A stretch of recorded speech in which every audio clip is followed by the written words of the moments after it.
In the shadows of our everyday lives, where normalcy provides a deceptive veil, true evil often walks among us, unseen, until it's too late. Welcome, seekers of the chilling truth, to Nightmare True Horror. Tonight, we open the cold case files on 7 true crime horror stories where ordinary people collided with the unthinkable. What unsettling encounters have you witnessed? What gut feelings have warned you of danger lurking nearby? The comments below are a space for your own cautionary tales. If the stark reality of these criminal horrors grips your morbid fascination, consider this your summons to subscribe, for the accounts we're about to lay bare are profoundly disturbing. And the final, most shocking revelation is a truth you'll need to stay for, to truly comprehend the darkness that can hide in plain sight. The campfire crackled softly in the gathering dusk of Great Smoky Mountains National Park, as I stirred a pot of chili over the flames, enjoying the solitude I'd been craving after months of urban stress. Pine needles carpeted the forest floor around my small tent, and the only sounds were the gentle rustle of leaves and the distant call of a barred owl somewhere deeper in the wilderness. Everything felt perfect. Exactly the kind of peaceful retreat I'd needed after a brutal work deadline. That's when I heard it. A sharp snap of a branch from somewhere in the darkness beyond my campfire's glow.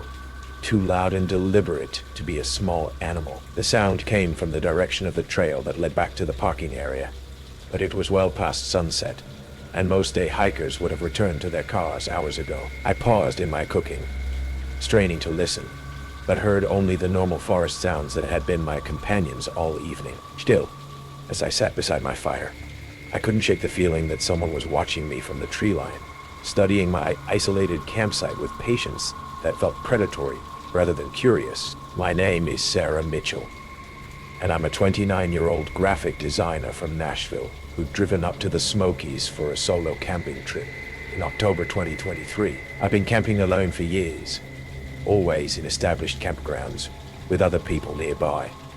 But this time, I'd gotten a backcountry permit for a more remote site about 3 miles from the nearest road. The isolation was exactly what I'd wanted. No crowds, no noise, just me in the wilderness. The campsite sat in a small clearing surrounded by dense forest, accessible only by a narrow hiking trail that wound through thick underbrush and towering oak trees. I'd chosen it specifically for the privacy it offered. But now, as darkness settled around me, that isolation felt more ominous than peaceful. I'd been camping for 2 days without incident, hiking during the day, and reading by firelight in the evenings. The weather had been perfect, and I'd seen plenty of wildlife. Deer, wild turkeys, even a black bear at a distance, but nothing that seemed threatening or unusual. The first real sign of trouble came around 9 p.m., when I noticed a light moving through the forest toward my campsite. Not the random beam of a lost hiker's flashlight, but the steady, purposeful illumination of someone who knew exactly where they were going. "Hello there," a voice called from the darkness. "Park Service. Don't be alarmed." A figure emerged from the tree line, a man in his 40s wearing what appeared to be an official National Park Service uniform, complete with badge and utility belt. He carried himself with the confident authority of someone accustomed to being obeyed without question. "Evening, ma'am. Ranger Thompson," he said, approaching my campfire with a professional smile. "Sorry to disturb you, but we've had reports of a problematic black bear in this area. For your safety, I need you to pack up your gear and come with me to a secure cabin where you can spend the night." His demeanor was calm and authoritative. Exactly what you'd expect from a park ranger responding to a wildlife emergency. But something about the encounter felt wrong in ways I couldn't immediately identify. "A bear?" I asked. "I saw one earlier today, but it was far away and didn't seem interested in my camp." "Different bear," he replied. "This one's been getting into campsites, showing aggressive behavior toward humans. We're evacuating all backcountry campers until we can relocate the animal." It sounded reasonable, but as I looked at him more carefully, details began to register that made my skin crawl. His uniform was clean and pressed, not the kind of worn, practical clothing a ranger would wear for hiking through wilderness at night. His boots were too new, too polished for someone who spent their days on mountain trails. Most concerning, he wasn't carrying a radio. Every park ranger I'd ever encountered carried a radio for communication with headquarters and other rangers. This man had a utility belt with various equipment, but no radio anywhere on his person. "Can I see some identification?" I asked, trying to sound casual. He pulled out a badge and ID card, holding them at a distance that made it hard to examine closely. "Like I said, Ranger Thompson, we need to move quickly. This bear's been tracked to within a quarter mile of your campsite." But as he held up his badge, I caught sight of the patch on his shoulder.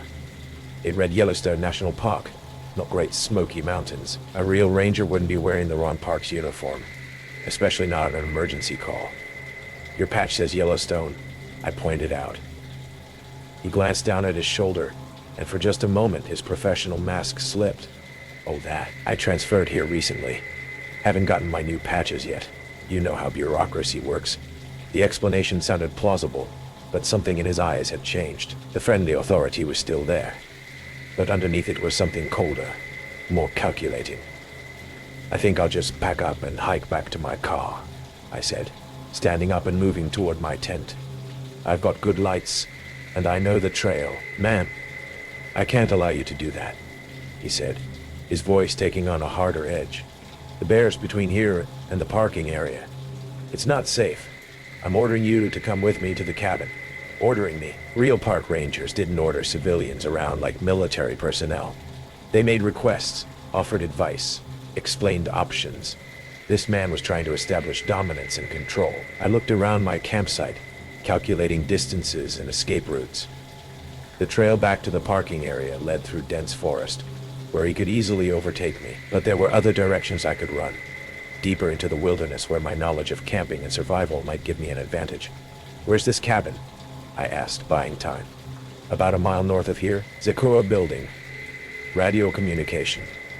Safe place to wait until we handle the bear situation." But I knew the area well enough to recognize that he was lying. There were no ranger cabins within miles of this location. I'd studied the maps carefully before getting my backcountry permit. "Show me on your map," I said. He reached into his jacket, but instead of pulling out a map, his hand came out with something that made my blood freeze. A roll of duct tape and what looked like zip ties. "Change of plans," he said, his friendly ranger persona disappearing completely. "You're coming with me, but we're going to do this my way." I ran, not toward the trail, which he could follow easily, but directly into the forest, crashing through underbrush and around trees in the darkness. Behind me, I could hear him pursuing, but he was heavier and less familiar with wilderness movement. "Zara," he called out, using my name despite never having asked for it. "You're just making this harder on yourself." The fact that he knew my name confirmed my worst fears. This wasn't a random encounter. He'd been watching me, probably since I'd arrived at the campsite. He knew who I was, where I was camping, that I was alone and vulnerable. I pushed deeper into the forest, using moonlight and my flashlight to navigate around fallen trees and rocky outcroppings. My camping experience gave me some advantage in the darkness, but I could hear him behind me, methodical and persistent in his pursuit. After maybe 20 minutes of running, I found a dense thicket of laurel bushes where I could hide and catch my breath. From my concealed position, I could hear him moving through the forest nearby, calling out in a voice that alternated between fake concern and barely controlled anger. "Sarah, this is Ranger Thompson. You're in danger out here. Come back to me and I'll keep you safe." But I could also hear him talking to someone else. Not a radio call, but a phone conversation in whispered tones. "She ran into the woods. Yeah, I know the area. Give me another hour. She can't get far. No, stick to the plan." He wasn't alone. There were others involved in whatever he'd been planning to do to me. I waited until his voice faded into the distance, then carefully made my way back toward the trail. My camping gear was still at the site, but getting to my car was more important than recovering equipment. The hike back to the parking area took 3 hours in the darkness, but I finally reached my car without encountering the fake ranger or his accomplices.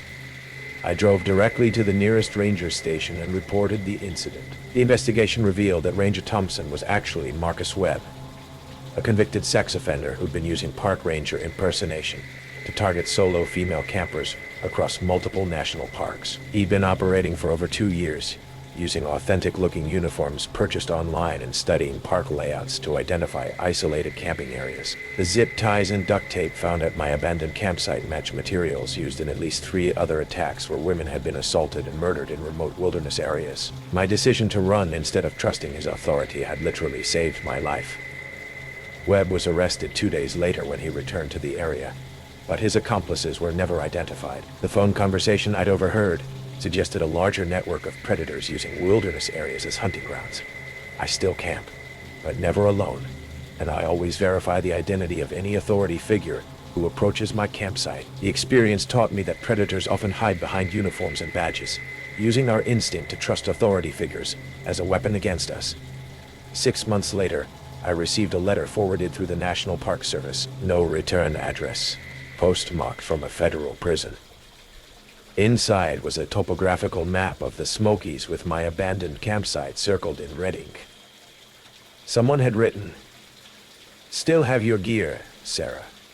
Still waiting for you to come back for it." Because some predators never stop hunting. They just adapt their methods. Find new wilderness areas, and wait for the next solo camper who trusts that anyone wearing a ranger uniform must be there to help. And somewhere in America's vast network of national parks and forests, other fake rangers are probably still patrolling remote trails, still identifying vulnerable targets, still using our trust and authority to lead us away from safety and into the safety and into darkness. Hey, cause I'll mind it, Anchoro. The next time a ranger appears at your isolated campsite with urgent instructions, look closely at the details. The radio they should be carrying, the patches that should match the park you're in, the behavior that should feel helpful rather than controlling. Because sometimes the most dangerous person in the wilderness isn't a wild animal or a natural disaster. It's the one wearing a badge and promising to keep you safe. If that true crime account sent a shiver down your spine, prepare yourself. The next shocking revelation might just make you question everything you thought you knew about society.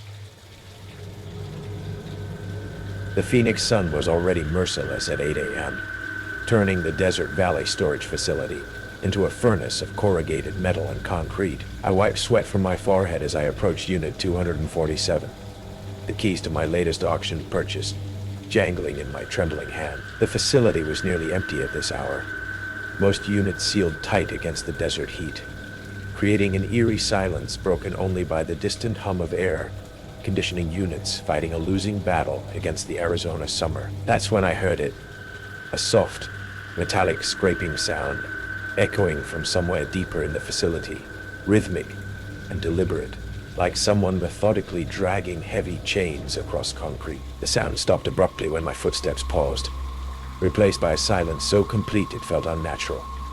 I glanced down the corridor of identical orange doors, noting how the shadows seemed to shift and dance in my peripheral vision. Was someone else here at this ungodly hour? And why did every instinct suddenly scream that I was being watched from those dark spaces between units? I'm David Chen, owner of Phoenix Antiques, and I've been working storage unit auctions for 8 years. What started as a side hustle to supplement my graphic design income had evolved into a full-time business built on other people's forgotten treasures. Most units contain predictable disappointments, water-damaged furniture, boxes of worthless paperwork, the accumulated debris of lives interrupted by financial hardship. But occasionally you'd find something extraordinary that made all the dusty hours worthwhile. Unit 247 had belonged to someone named Marcus Webb, according to the auction paperwork. The facility manager had seemed unusually eager to get rid of it, rushing through the bidding process with an efficiency that bordered on desperation. I'd won it for $400, sight unseen, except for a quick flashlight sweep that revealed the usual jumble of boxes and furniture. Now, as I cut through the padlock, a wave of stale air rolled out, carrying an odor I couldn't immediately identify.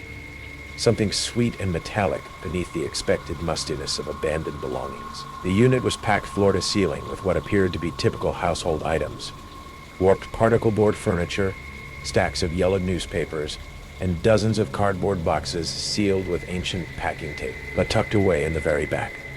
Almost deliberately concealed behind a sagging armchair and rolled carpet, sat something that made my pulse quicken. It was a military-style footlocker, olive drab with brass fittings, secured not with one lock, but with 4 separate padlocks of different ages and manufacturers.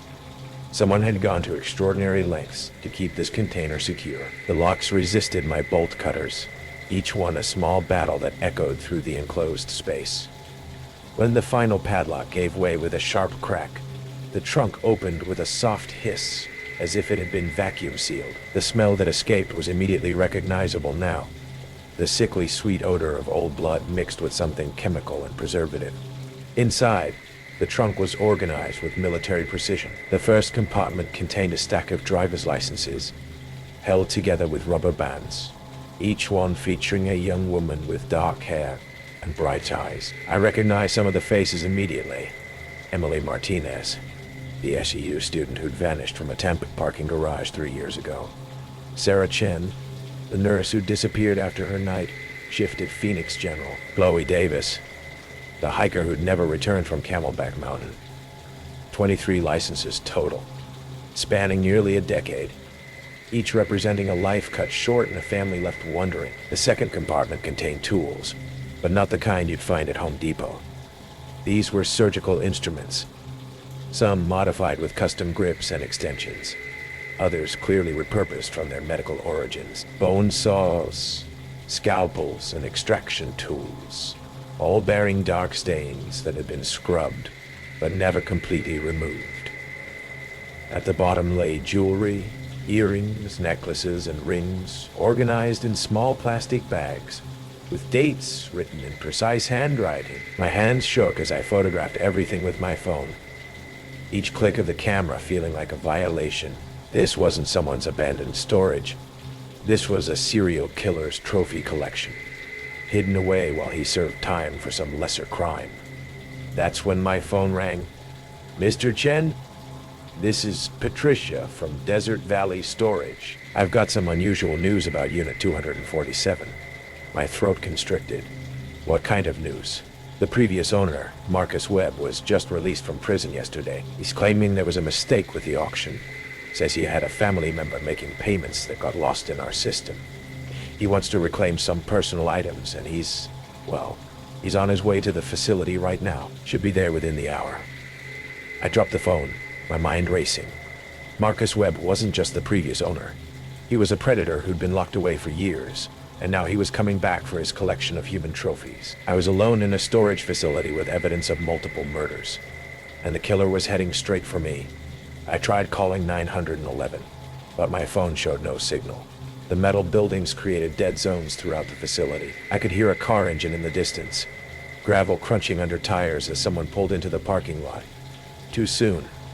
He was supposed to be an hour away. Footsteps echoed through the corridor, slow and deliberate, accompanied by a soft whistling that made my skin crawl. I grabbed as many licenses as I could stuff into my pockets and looked for another way out, but the unit's only exit was the door I'd entered through.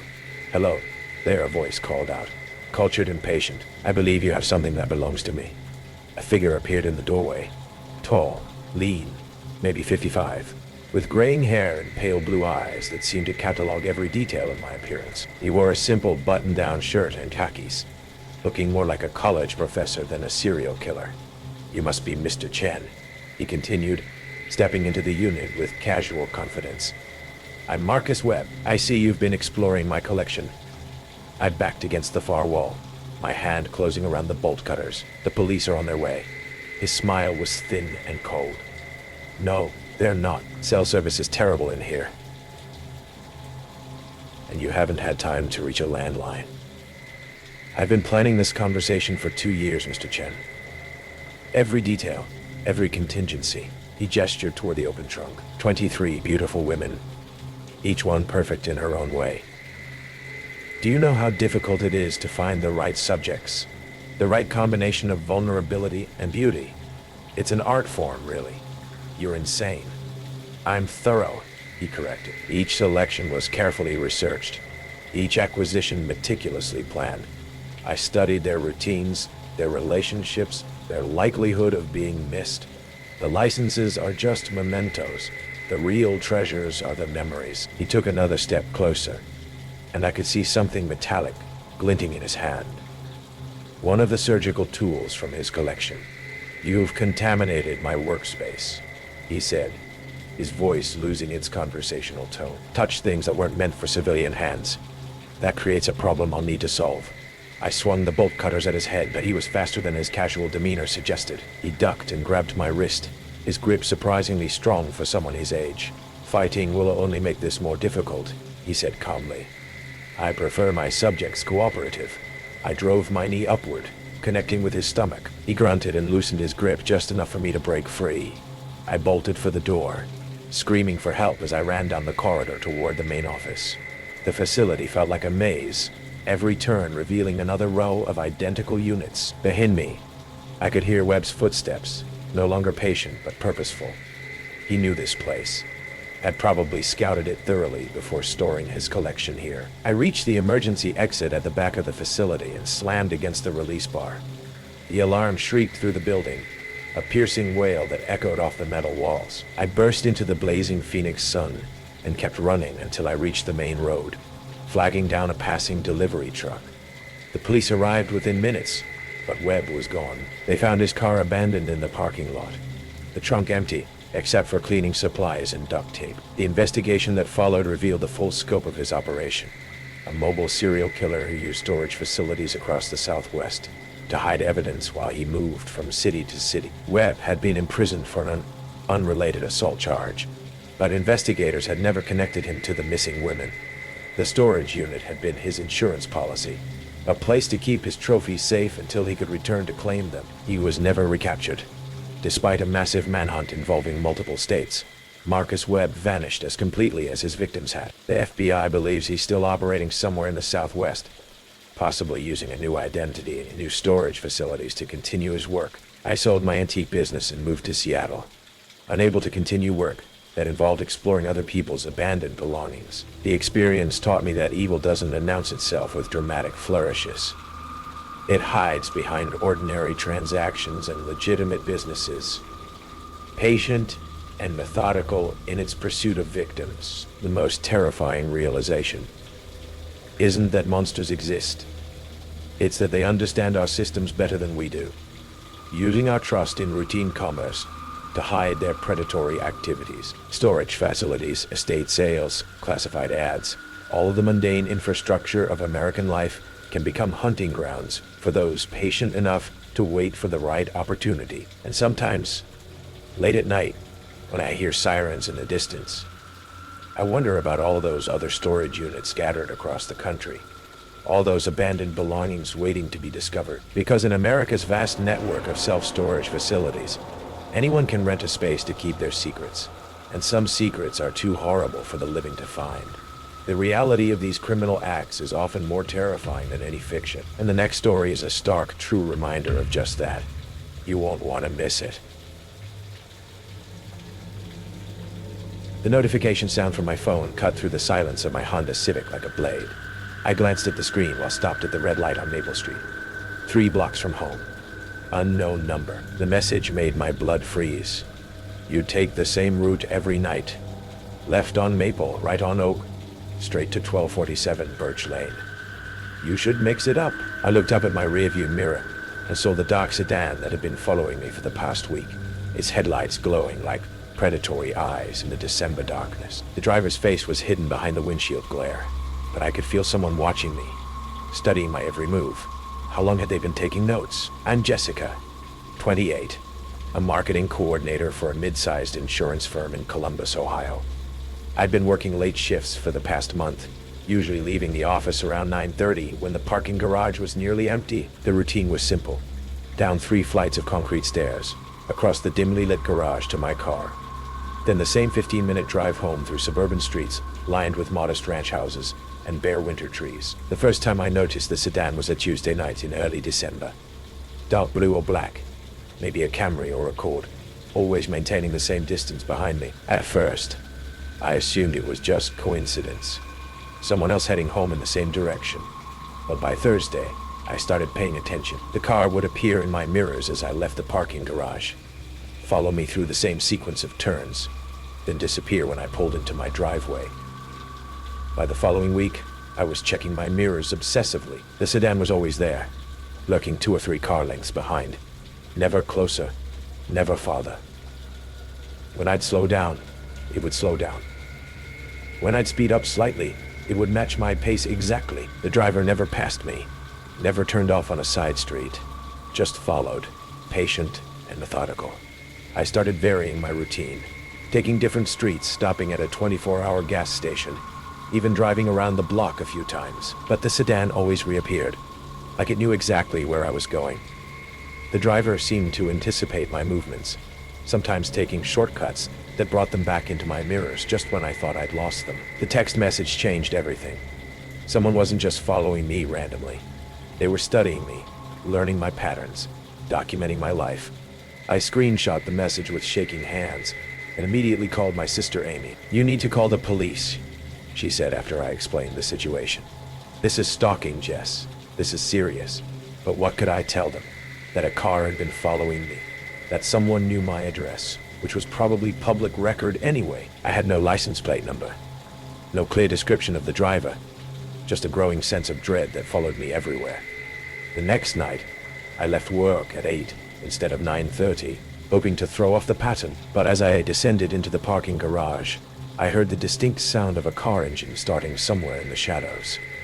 My footsteps echoed off the concrete walls as I hurried to my Honda, keys already in my hand. The sedan was waiting at the garage exit when I pulled out, like it had been there all along.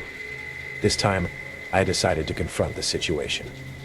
Instead of heading home, I drove to the nearest police station. The sedan followed me right up to the parking lot, then slowly drove past as I sat there, engine running, watching. Through the tinted windows, I caught a glimpse of the driver, a man in a baseball cap, but the angle and darkness made it impossible to see his face clearly.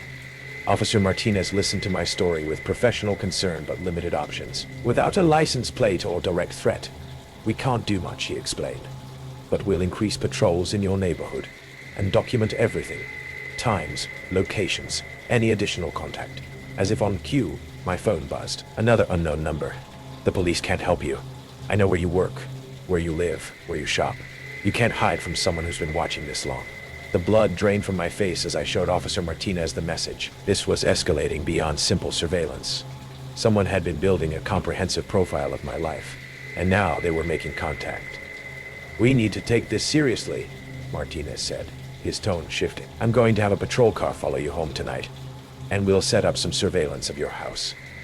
The drive home with the police escort felt surreal. I kept checking my mirrors, but the sedan was nowhere to be seen. Maybe the police presence had scared them off. Maybe this nightmare was finally over. I was wrong. At 2 a.m, I woke to the sound of gravel crunching in my driveway.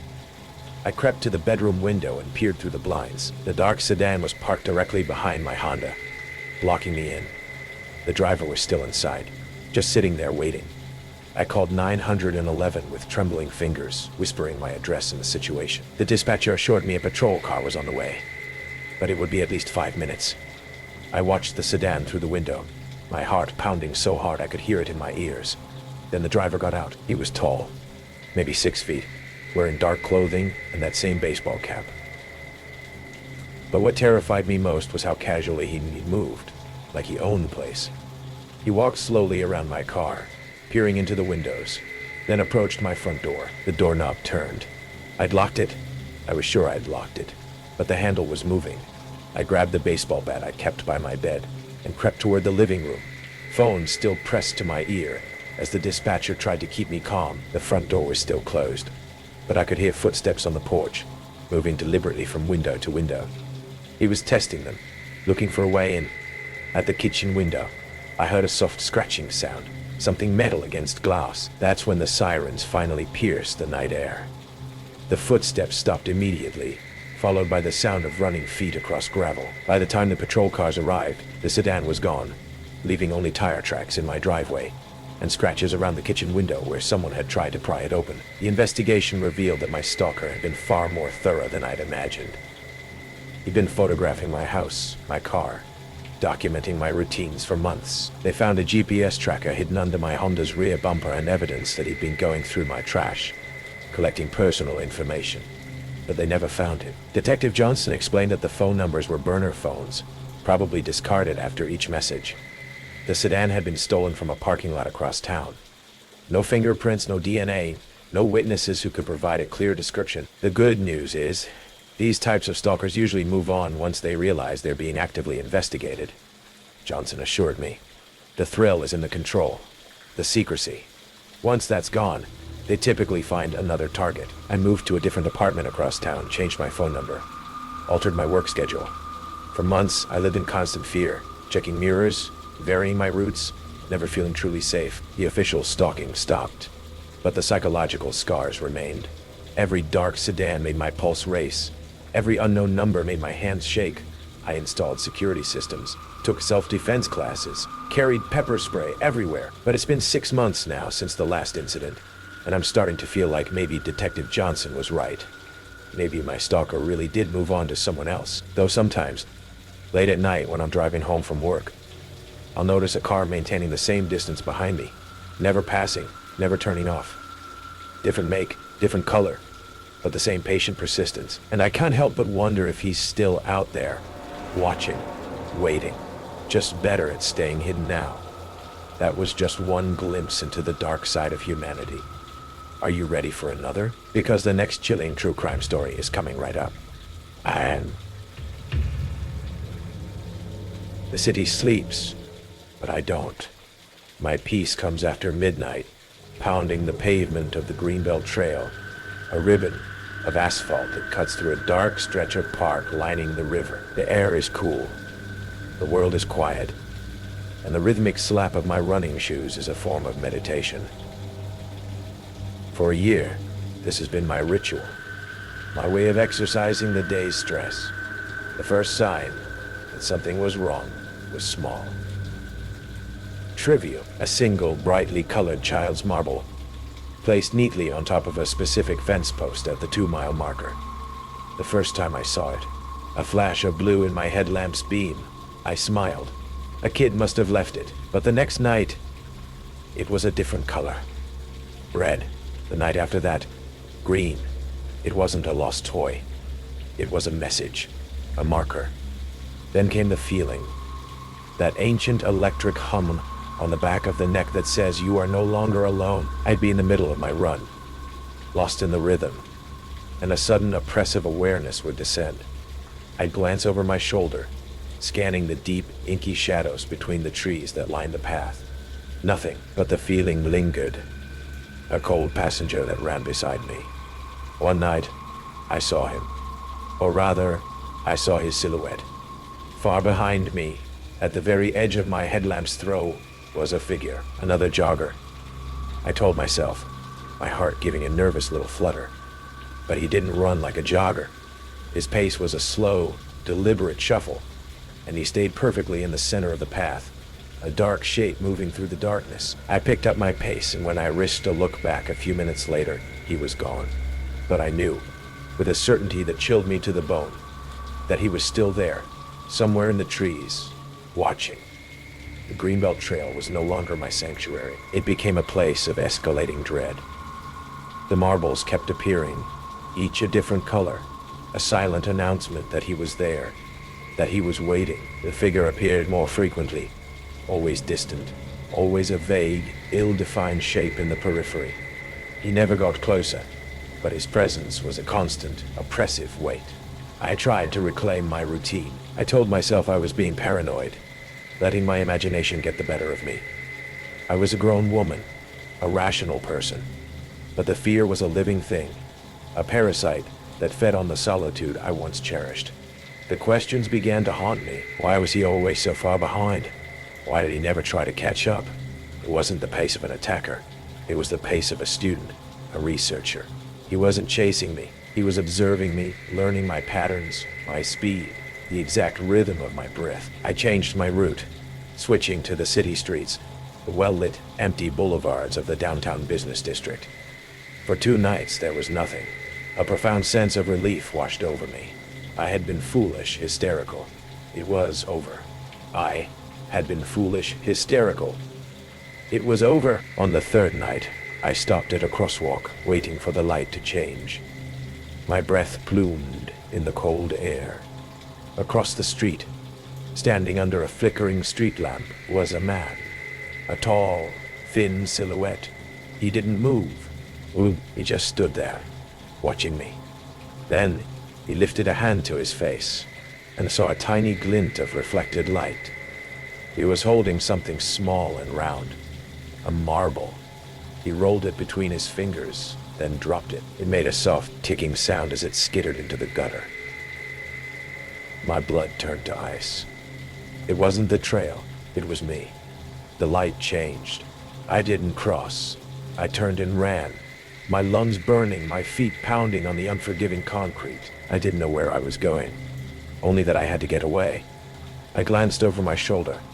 He was following, his pace still unhurried, a relentless walking nightmare. He didn't need to run. He knew the city. He knew where I was going. I ducked into a dark, narrow alleyway, my mind screaming at me that it was a trap. But I had no other choice. I pressed myself into a recessed doorway, my body trembling, my breath held tight in my chest. I heard his footsteps enter the alley, slow and steady. He walked past my hiding spot, and for a split second, I saw his face in the dim light. It was utterly, terrifyingly normal. He was no one, a ghost you'd pass on the street and forget instantly. He reached the end of the alley and disappeared. I didn't move for what felt like an eternity. When I finally found the courage to step out, he was gone. I sprinted the rest of the way home, my keys already in my hand. I burst into my apartment, slammed the door, and through the deadbolt. I was safe. I was home. My relief lasted for about 10 seconds. On the floor, just inside the door, as if it had been slipped under the threshold, was a single, perfect, jet black marble. He hadn't followed me home. He had been waiting for me there. The police were called. They were professional, and they tried to be understanding. But what could I tell them? A man dropped a marble. I felt a presence. There was no crime, no proof, just the frantic, unraveling story of a terrified woman. They filed a report and told me to call them if he made direct contact. I became a prisoner in my own home. I stopped jogging. I bought new locks, a security camera for my front door. For weeks, there was nothing. The memory started to feel like a fever dream. Maybe I had been on the edge of a breakdown. Maybe I had imagined the whole thing. Then, the package arrived. A small padded envelope with no return address left on my doorstep. My hand shook as I tore it open. Inside was a GPS running watch, the same model as the one I wore every night on my runs. It was turned on. The screen showed a map of the Greenbelt Trail, my old route, traced in a glowing red line. But there's a second line on the map, a blue one that I didn't recognize. It started at my apartment building, followed my exact path to work, traced my movements to the grocery store, the coffee shop, the gym. It was a complete, detailed map of my entire life. A single message blinked on the screen. You stopped running. I miss our jogs. Below it, a new route was already being traced, a blue line moving slowly, steadily, through the city streets, getting closer and closer to my building.